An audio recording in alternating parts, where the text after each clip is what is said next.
Vamos ficar de pé? Eu queria ler o texto base aqui. Atos capítulo 8, capítulo 1, versículo 8.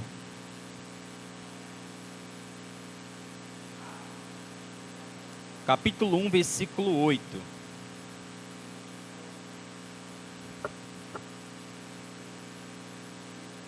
Atos 8, 1, 8.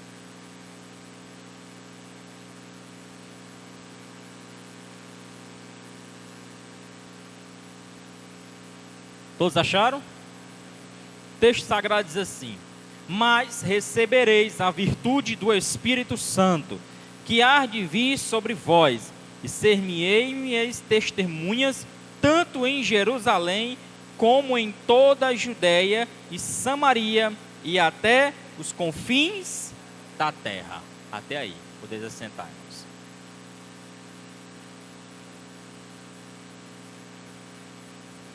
Irmãos, falar de missão, nós temos que entender, primeiramente, a raiz da palavra. Missão é a palavra portuguesada que deriva-se do latim. No latim, o original é missio. E os irmãos sabem o que é míssio, né? Infelizmente, nós conhecemos mísseis quando fala de guerras. Mas o que é um míssil? Algo que é enviado com um destino. Ninguém lança míssil à toa, à torta e à direita, na doida. Ninguém lança um míssil na doida. O exército, quando ele lança um míssil, ele tem destino e tem objetivo. Porque o míssil é uma ferramenta para que venha cumprir algo daquele exército. Então ele é apontado e é lançado. Isso é míssil. Do latim está escrito dessa forma, míssil. E aí, aportuguesando, ficou missão. O que é missão? É algo que se é lançado a um destino e a um objetivo. Isso é missão. Existem missões religiosas, existem missões em outras áreas. Existe missão na empresa. Hoje fala muito na empresa qual é a política dessa empresa. Mas antigamente dizia qual é a missão dessa empresa. Antigamente se dizia isso. Você chegava numa grande empresa, tinha uma placa lá gigante, dizendo missão desta empresa. Aí dizia, queremos alcançar isso com a sociedade, tal, assim e tal. Porque a missão é quando você tem um foco. É quando você tem um destino e um objetivo. Isso é missão. No nosso caso, é uma missão que envolve fé. É uma missão que nós recebemos de alguém maior do que nós, para nós irmos levar essa mensagem que esse alguém maior mandou. Que no caso é as boas novas. Traduzido, evangelho. Evangelho, se você olhar lá no original do aramaico, ela é uma palavra formada, é duas palavras que formam uma só. Evangelho, que é boas mensagens. Ângelo, que vem de anjo. Anjo significa mensagem. Mensageiro. Por isso que o Senhor, quando Ele mandava alguma coisa do céu para a terra, Ele mandava um anjo. Porque anjo significa mensageiro. Mensagem. O Gabriel... O Gabriel não mandava mensagem. Deus queria mandar uma mensagem para o Daniel. Ele mandou o Gabriel, que era o anjo da mensagem. Depois ele manda para Maria, o anjo da mensagem. Mandou também para Isabel, o anjo da mensagem. Miguel não é anjo. Miguel é arcanjo. Chefe, anjo, anjos, arcanjo, chefe dos anjos. Miguel é um chefe dos anjos, mais poderoso. Miguel só é enviado a alguém quando envolve combate, brigas, guerras, lutas, pelejas. Quando foi para tirar o Satanás lá, quem mandou? Foi Gabriel ou foi Miguel? Foi Miguel, porque aí não era para mandar mensagem, era para brigar. Aí Miguel foi. Agora quando é para mandar uma mensagem, manda-se um anjo. Então missão, nós agora, a igreja recebeu a missão de Deus. o pai manda o filho, o maior dos missionários, a esta terra. O filho compete agora à sua noiva a continuar essa mensagem, que é a mensagem das boas novas, que é a mensagem de salvação. Essa mensagem, ela é preciosa. Só quem está apta é a igreja do Senhor a trazer essa mensagem. Deus poderia Ele mesmo trazer a mensagem, mas Ele escolheu, por livre e espontânea soberaniedade que Ele tem, de mandar-nos nós fazer isso. Ele mandou nós fazermos isso. Jesus vem a essa terra, faz a obra sacrificial que eu não poderia fazer, isso era de competência divina. Então Jesus faz aquilo que só Deus pode fazer, e a mensagem nós podemos fazer. E aí Ele entrega essa mensagem para nós entregarmos ao mundo. Assim como um dia alguém chegou a você, foi um missionário que chegou até você. Você agora vai levar essa mensagem como um missionário. Missionário nem sempre é aquele, como o pastor falou ontem, que viaja, o transcultural. A missão transcultural é algo mais profundo, é quando sai da nação e vai para longe. Jesus, quando ele fala aqui, nesse versículo que eu citei, ele diz: vocês serão as minhas testemunhas. Então não existe essa questão de testemunha de Jeová. Quando Isaías fala testemunha de Jeová, essa frase testemunha de Jeová está lá em Isaías, isso. Estava falando para Israel. Israel era testemunha de Javé, ou Jeová, ou Deus o Pai. Agora, na nova aliança, a testemunha somos nós de Jesus. Somos testemunhas de Jesus. A igreja não é testemunhas de Jeová. A igreja é testemunhas de Jesus. É o que está em Atos capítulo 1, versículo 8, que a gente leu. E nós fomos chamados a testemunhar. O que é testemunhar? É dar respaldo. É falar aquilo que já existe. Alguém colocou, trouxe antes a mensagem, e agora eu levo essa mensagem que já existe. Não foi nós que criamos. Por isso que nós somos testemunhas. Testemunha é alguém que fala da mensagem de outro. Por isso que Jesus diz: vós sois minhas testemunhas. E vocês serão revestidos. Por isso que a mensagem, para ser autêntica, o missionário, para ser autêntico, ele tem que ter o Espírito.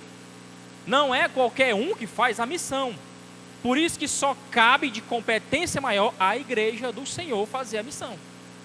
Por quê? Porque o Espírito está sobre ela. O Espírito de Deus não está em todas as pessoas. No Antigo Testamento, o Espírito de Deus ele não estava dentro do homem. Ele vinha sobre alguns homens. Ele veio sobre Davi, ungiu Davi a rei. Ele veio sobre Ezequiel. Ele veio sobre Daniel. Ele veio sobre Ezequiel. Ele veio sobre alguns dos profetas. Mas não morava dentro dos profetas. Isso é um privilégio nosso. É um privilégio da igreja. Hoje o Espírito, ele não vem sobre nós, ele está em nós. Por isso que a autenticidade, para poder pregar o Evangelho, a missão, só quem é revestido desse Espírito. É o que está no texto. Vocês serão cheios. Jesus não mandou fazer a missão primeiro para depois ser cheio do Espírito. É o inverso. Primeiro sejam cheios do Espírito. Aí sim vocês vão fazer missões. Por quê? Porque vão brigar com Satanás.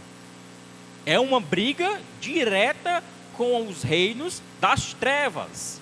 E para brigar com o reino das trevas, se não estiver revestido, é guerra perdida. E ele fala, primeiro aonde? Qual é o lugar primeiro de fazer missão? Jerusalém. Jerusalém é casa. Jerusalém é intimidade. Jerusalém é onde já estou. Os discípulos, todos eles estavam em Jerusalém. Já eram de Jerusalém. Todos eles eram judeus. Então Jesus diz, comece primeiro em casa. Não há sentido vocês fazerem missão na Grécia, se primeiro vocês não começar por Jerusalém, pela casa de vocês. Não há sentido. Então vocês começam em casa, em Jerusalém. De Jerusalém, qual foi a próxima cidade que Jesus falou? Samaria. Por que ele usou Samaria? Samaria era uma cidade mista. Era uma cidade, vamos dizer, embaraçada. Era uma cidade que nem era totalmente pagã e nem era totalmente crente. Era uma cidade mista, de muitas religiões. Ela se misturou. Os samaritanos já não eram mais judeus originais. Samaritanos agora estavam paganizados. Conheciam o Deus de Israel, mas também adoravam outros deuses. O que é que Jesus está querendo dizer com isso? Comece em casa, depois você vai dar passos para frente.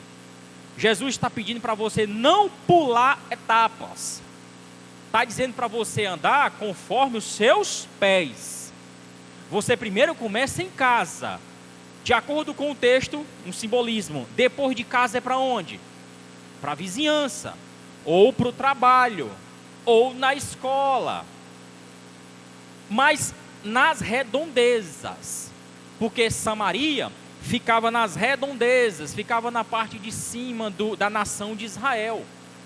Ou seja, se você começa em casa, você já começou bem. Aí você vai para a próxima etapa, que é Samaria. Porque Samaria conhecia um pouco de Deus. É como se fosse uma escola. Você está nas etapas certas. Você está no primeiro. É como se fosse estudando. Você está na primeira série, depois vai para a segunda série, depois vai para a terceira série, aí você termina o ensino fundamental, aí você vai para o ensino médio, aí do ensino médio você vai para a faculdade. Jesus está pedindo para você não pular etapas.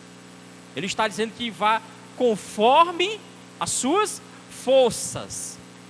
Vai aprendendo, crescendo.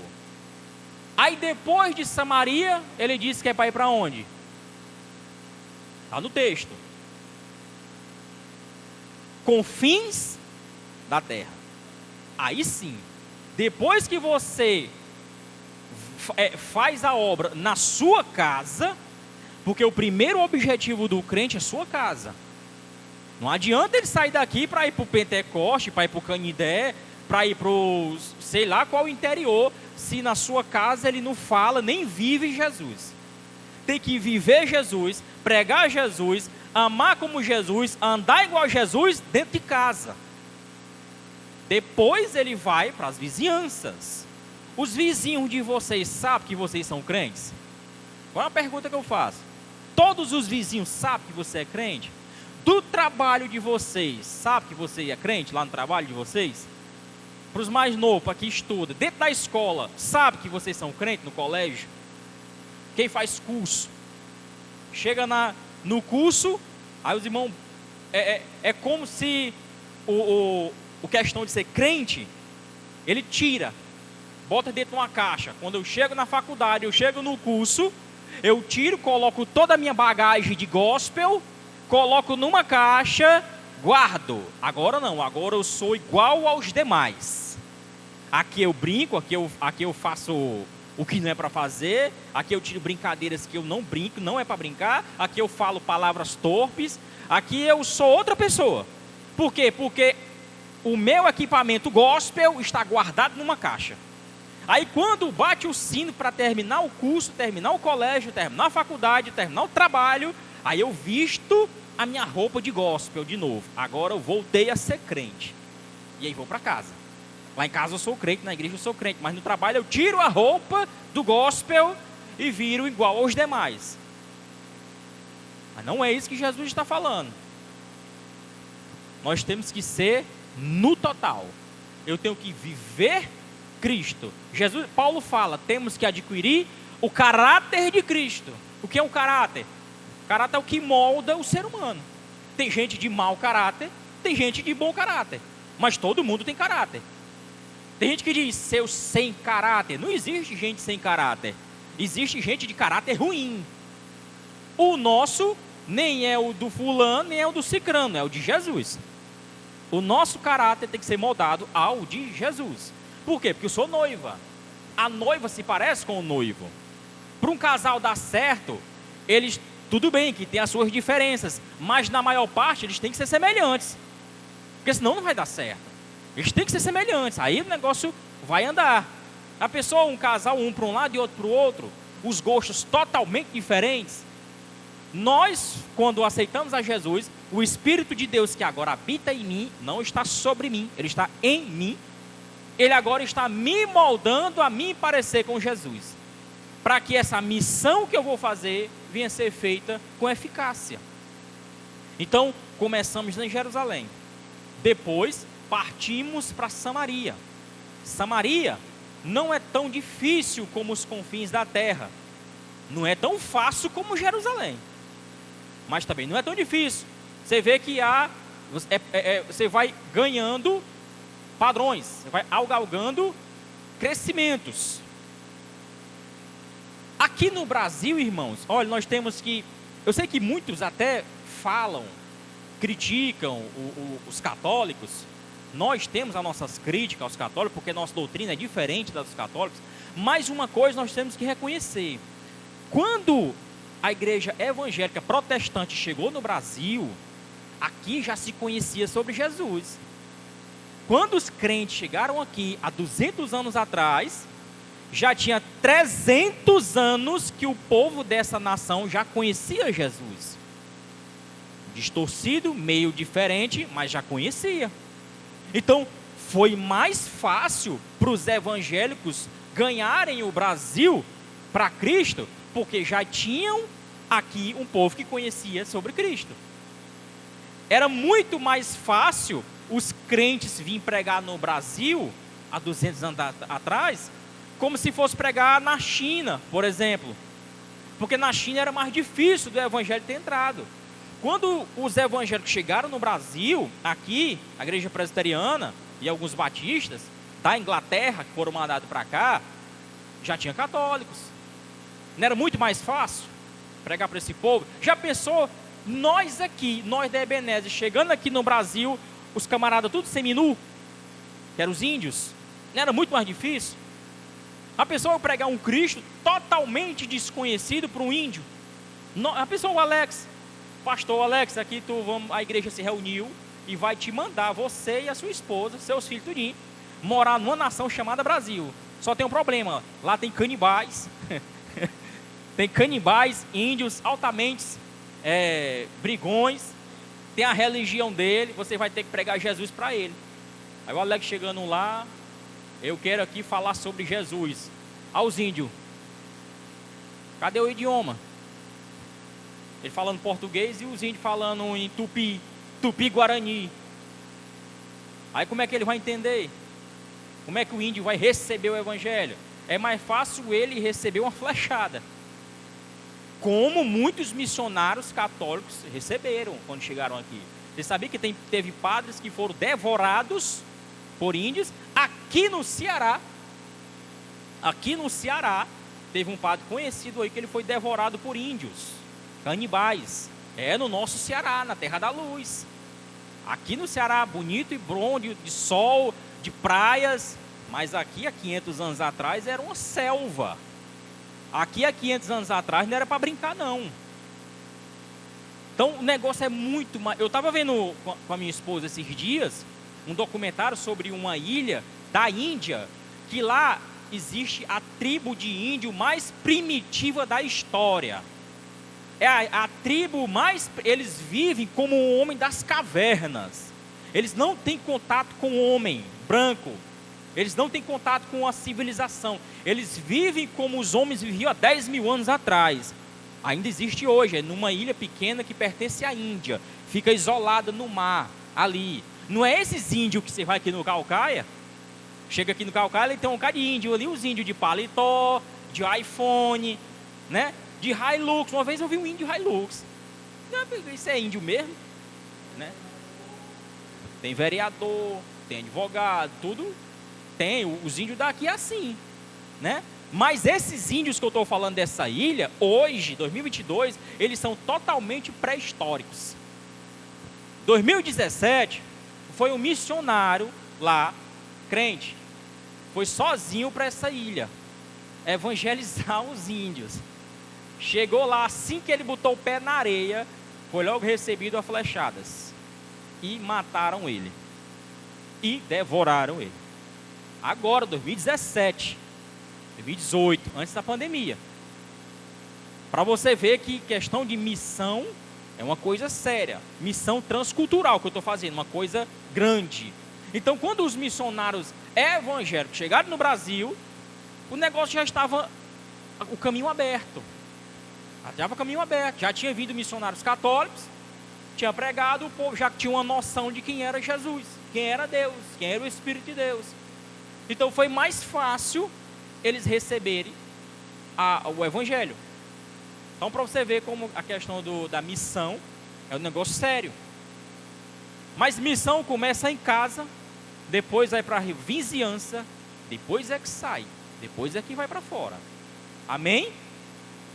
Abra aí na sua Bíblia também.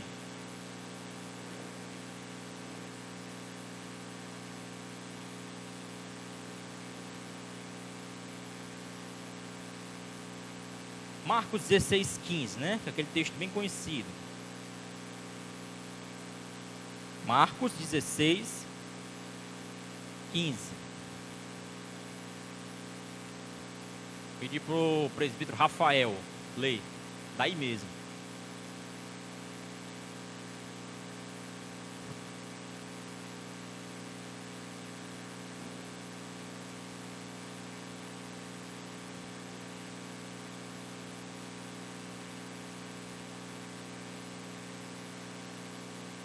Presbítero Rafael, pode ler.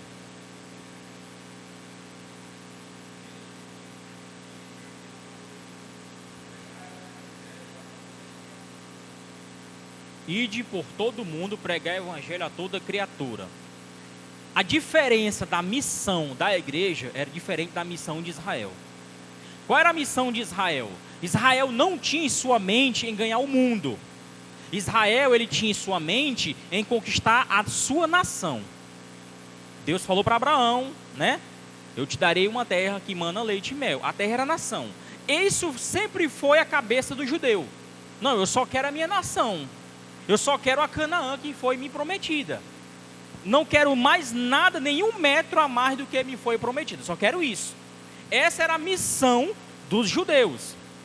A outra missão deles era o Messias nascer deles. Agora, a missão da igreja, ela abrange o mundo. Ele diz a toda, cria toda. Israel não tinha essa obrigação de pregar para toda criatura. Israel tinha a obrigação de obedecer às leis do Senhor. Só. Era a lei dele. Quem se convertesse, amém. Mas não era obrigado o judeu estar indo buscar pessoas para ganhar. Na época de Jesus, muitos judeus estavam fazendo isso. Estavam fazendo prosélitos, tentando ganhar as pessoas. Aí Jesus disse assim, ó, vocês andam léguas e léguas, distâncias para fazer um prosélito, aí vocês deixam ele pior do que o que eles já estavam. Porque nem vocês vão para o céu, e muito menos eles. Agora, na igreja, abrange tudo, o mundo todo. Por isso que o nome da igreja, no começo, os nossos pais na fé, os patriarcas, eles colocaram igreja universal. Que no caso, no latim, era católica. Essa palavra católica significa universal. Ou seja, abrange tudo. Jesus, ele quer que todos os seres humanos ouçam o evangelho. Por isso que o nome da igreja era igreja católica, apostólica. O nome está totalmente certo. E deixa eu abrir aqui um parêntese. Se existe uma igreja hoje que tem um nome totalmente correto, é a Igreja Universal. O nome. Não estou falando de suas doutrinas. Não estou falando do que eles pregam, do que eles acreditam. Mas o nome é perfeito. Igreja Universal do Reino de Deus. Esse é o nome, esse nome é perfeito. Porque a Igreja Universal é tudo do reino de Deus, não dos homens. O nome está perfeito. Esse nome é perfeitíssimo. Esse realmente é o nome da igreja do Senhor. Suas doutrinas erradas, suas doutrinas desviadas é outra coisa. Agora o nome está certo. Porque quando Jesus ele vem fazer a sua igreja, a igreja do Senhor não tem nação própria. Vocês sabem, né, que a igreja de Jesus não tem nação. Não existe um país cristão oficialmente, não tem. As nações são influenciadas por Cristo, pela doutrina cristã, pela igreja do Senhor. Mas não existe uma nação, essa nação aqui é de Jesus, esse país aqui é de Jesus, não existe. O dever da igreja é influenciar todas as nações, é influenciar o mundo, por isso que ela é universal. Pode falar.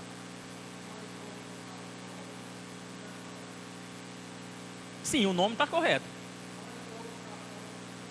Isso. Católicos universais. Só que assim, o nome é o mesmo, né? Católico universal é o mesmo nome. É o mesmo nome. Porque católico é latim, universal é em português. Mas nós somos. Dizer assim, eu sou um católico, não seria errado. Logicamente que a gente não vai falar isso lá fora, porque soa estranho, né? As pessoas não vão entender.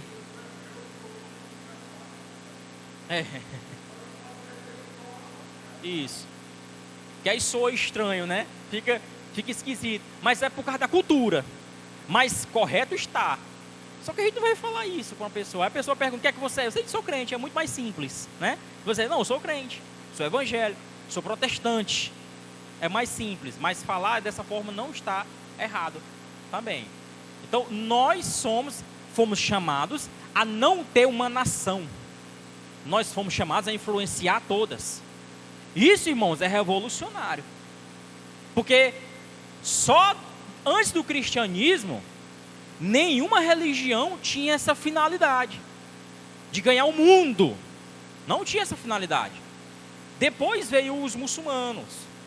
Depois do cristianismo, 600 anos depois, aí os muçulmanos vieram com essa proposta também, de ganhar o mundo. Só que os muçulmanos, eles ganham o mundo na força do seu braço, ou da espada.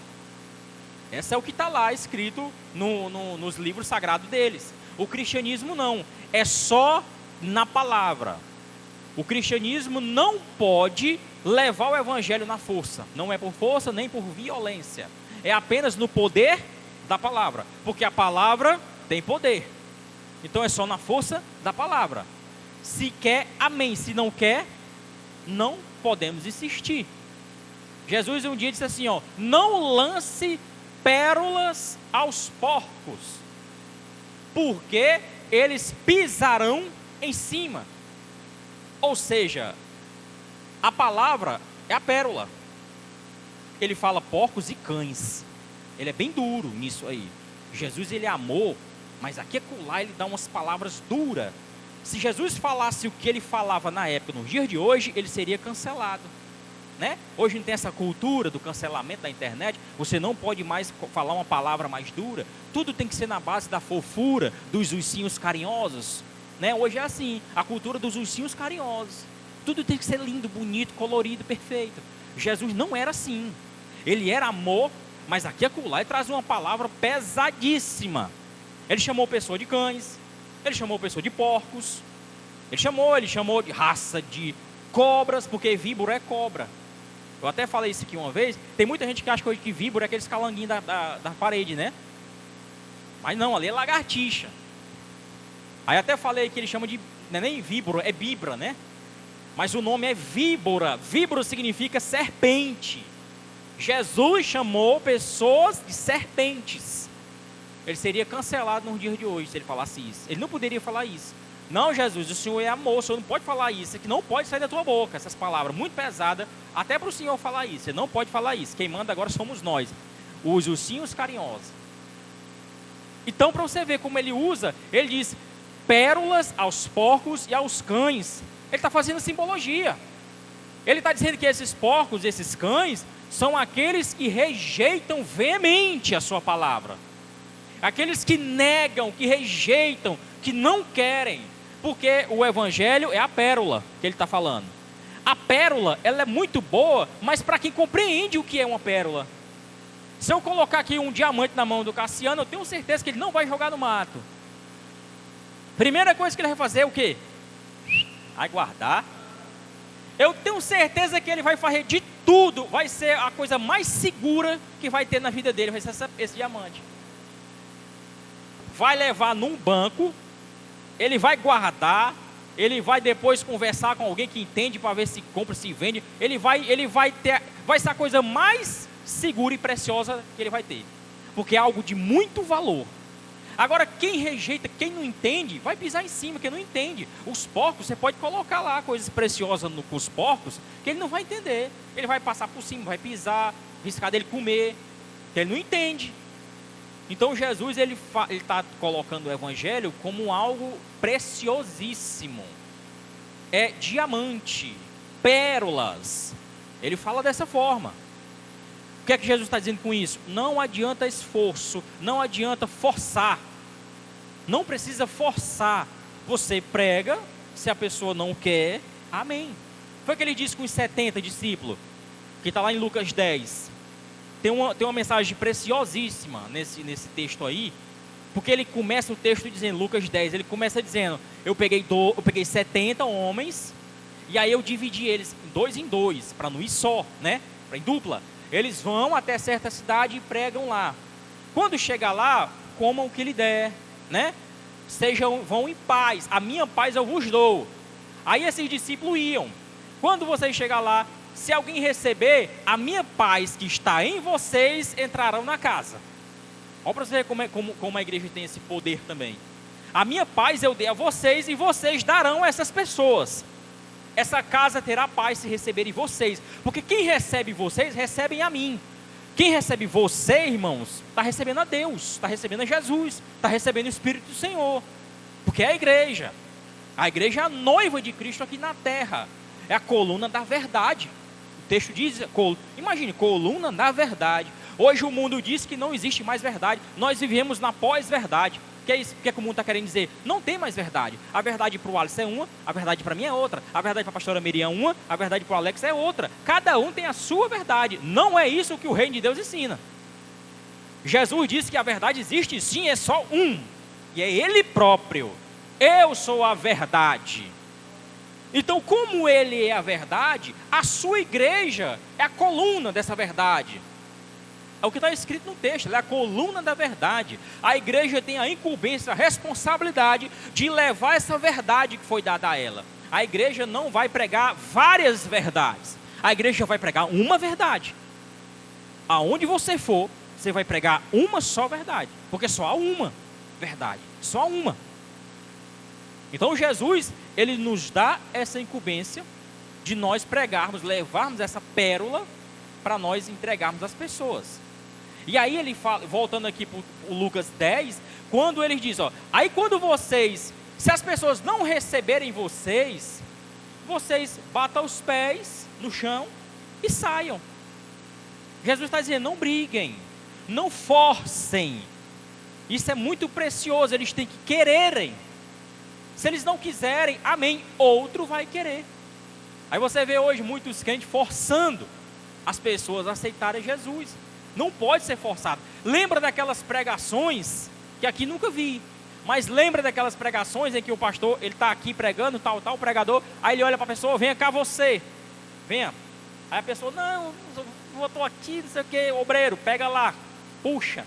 Aí vai um obreiro, aí se levanta, e ele, não, eu estou aqui bem, não sei o que, obreiro, outro, todos os dois, traga ele. Aí a pessoa vem, forçada, aí chega aqui, você quer aceitar Jesus? Ele, não, eu estou só conhecendo a igreja, eu estou orando, aqui eu estou na dispensação, estou devagarzinho. Você vai aceitar hoje ou não? Ou forçação. Aí a pessoa, tá bom, aceita. Passa 2, 3 dias, está desviado. Porque tem que haver uma compreensão. Missão não é apenas aceite a Jesus. Não, missão é entregar a verdade. O que é entregar a verdade? É mostrar a situação. É dizer, mostrar a situação, envolve ensinamento. Você tem que saber pelo menos o básico do evangelho. O básico. O que é o evangelho? Todos estavam perdidos. Jesus veio, pagou o preço por nós. Eu me arrependendo dos meus pecados, eu vou ser salvo e morar no céu. Isso aqui é o básico do básico do básico. É o alfabeto. Depois você entra mais. Mas é isso que Jesus está dizendo. O pecador tem que compreender o que é que você diz. Ele tem que entender o que é que você está falando. Por que Jesus, por que ele morreu? Ele morreu porque ele quis, eu não mandei ele morrer. E aí? Por quê? O que é que ele tinha a ver aquela cruz comigo? O que eu tenho a ver hoje? Minha vida é tão boa. Mas ele não sabe que ele está perdido, está em caminho ao ladeiro até chegar ao inferno. O pecador tem que saber, tem que reconhecer que ele é um pecador. Ele tem que entender isso. Essa mensagem é só assim: Jesus te ama. Jesus ama você. Chega para um traficante: ó, bom traficante, ó, bondoso traficante, Jesus te ama tanto. Ó, o traficante: é mesmo. Eu traficando droga, ele ainda me ama assim mesmo. A mensagem está certa, mas está incompleta. Ela está incompleta, está faltando coisa aí. Ele tem que entender que ele é um pecador, que ele precisa de Jesus, porque se ele morrer, ele vai para o inferno. Jesus veio salvar essas pessoas que estavam destinadas ao inferno. Paulo vai dizer que todos estavam destituídos da glória de Deus. Todos os seres humanos, não só o traficante, mas até aquela pessoa simples que trabalha, que vai para o colégio, vai para casa. Essa pessoa também precisa de Jesus. As pessoas acham que só os pobres precisam de Jesus. Não, os ricos também. Os ricos, às vezes, fica mais difícil de aceitar Jesus por causa da bonança da sua vida aqui na terra. Eles é quem precisam de Cristo mesmo. Como é que você vai... Como é, de fato, a pregação do Evangelho para alguém? Jesus te ama e pode transformar a sua vida. Mas se você não se arrepender dos seus pecados, você vai para o inferno se morrer. Eu sei que a palavra é um pouco dura. Por isso que você não vai gritar com a pessoa: seu condenado, seu infernal. Infernal é alguém que vai para o inferno, né? Seu infernal, seu não sei o que, seu idólatra. Não, você tem que mostrar o que é o Evangelho de fato. Sabe uma forma que eu já fiz e já ganhei pessoas para Jesus assim? No meu trabalho eu ganhei 2 pessoas assim. Isso aqui não é a única regra para se pregar, mas é uma que eu acredito que funciona. Você mostra os mandamentos. A pessoa: você conhece a Jesus? A pessoa: eu sei quem é Jesus. Você acredita que vai para o céu? Aí geralmente a pessoa diz: não sei. Pode ser que sim, pode ser que não, né? Diz assim, né? O que é que você diz? Você conhece os mandamentos? Aí a pessoa vai dizer: conheço. Você já matou? A pessoa: não, nunca matei na vida. Mas o Jesus fala que o mandamento de não matar não é só fisicamente. Se você apenas odiar uma pessoa, você matou no seu coração. Você já fez isso? A pessoa: aí eu já fiz. Então você está condenado. Você está correndo perigo. Você já adulterou? Nunca traí minha esposa. O ímpio diz isso. Às vezes ele nem traiu mesmo. Nunca traí minha esposa. Mas você já olhou com olhos indevidos para outra mulher que não fosse a sua? Isso eu já fiz. Então você adulterou. Você está comprometido a ir para o inferno. Porque se quebrar mandamentos é condenação. Você já roubou? Aí a pessoa: nunca. Tá aí uma coisa que eu sempre fiz certo: nunca roubei ninguém. Nem na adolescência. Nunca roubou um lápis do coleguinha da prova. Nunca passou um troco errado. O trocador, lembra do trocador da borboleta do ônibus? É o novo, a borboleta que a gente passava por cima. Nunca um trocador te passou um troquinho a mais e você não devolveu esse troco? A pessoa vai pensar: por esse lado. É porque para Deus roubo é roubo. Tem aquele que roubou a nação, Petrobras, roubou tudo. E tem aquele que roubou uma caneta. Roubo é roubo. Então você está com a vida totalmente comprometida a ir para baixo. Aí a pessoa vai entender: realmente, se for dessa forma, eu estou perdido. Eu fiz isso, a pessoa reconheceu: dessa forma eu estou perdido mesmo. Mas tem uma solução para você. Aí você entra com a solução. Você traz o problema e aí você depois traz a solução. E é só assim. Se você se arrepender desses pecados que você cometeu, do adultério aí no seu coração, do roubo aí quando você era adolescente, roubou uma caneta, roubou um troco, de matar uma pessoa que você odiou, fulano de tal, você matou ela no seu coração, mas tem uma solução para isso. Se você se arrepender agora disso, Jesus te perdoa e você vai morar no céu. A pessoa até diz assim: mas só isso? Só isso. Porque você mesmo não tem condição de comprar a sua salvação. Não tem. E a salvação foi comprada por outra pessoa que podia fazer isso. Você não pode. Aí a pessoa entendeu e aceitou a Jesus. Ganhei 2 dessa forma. mostra o mandamento para ele entender que ele é pecador. Ele tem que entender que é um pecador. Por isso que hoje está aí essa igreja, esse evangelho dos ursinhos carinhosos, que eu falei agora. Porque a pessoa, não, Jesus te ama. Tá bom, amém. Mais um para me amar. Tem minha mãe, tem meu pai e agora Jesus. Acabou, você vai continuar a vida dele do mesmo jeito. E sem sacrifício, sem renúncia, é impossível haver salvação. Impossível. É necessário ele pegar, reconhecer, ele tem que reconhecer que ele é um pecador. Porque tem gente que não reconhece, ele acha que ele é uma pessoa bondosa, que só comete pequenos pecadinhos. Mas Deus, ele é bom e não vai me condenar pelos aqueles meus pecadinhos. Tem gente que pensa assim. A maioria das pessoas que não conhecem Jesus pensa dessa forma. Não, eu acho que Deus não vai me mandar para o inferno porque eu não sou uma pessoa ruim. Mas a Bíblia diz que A Bíblia diz que todo ser humano herdou o pecado de Adão. Todos os seres humanos necessitam com urgência aceitar a Jesus como seu Senhor e Salvador. Todo ser humano, ele é um caído, porque ele é filho de Adão. Por isso que quando nós aceitamos a Jesus, nós trocamos de pai. Agora sim, deu-lhes o poder de serem chamados filhos de Deus. Está lá no Evangelho de João, capítulo 1 em diante. Eu só posso ser feito filho de Deus e morar com Deus se eu trocar o pai que eu tenho.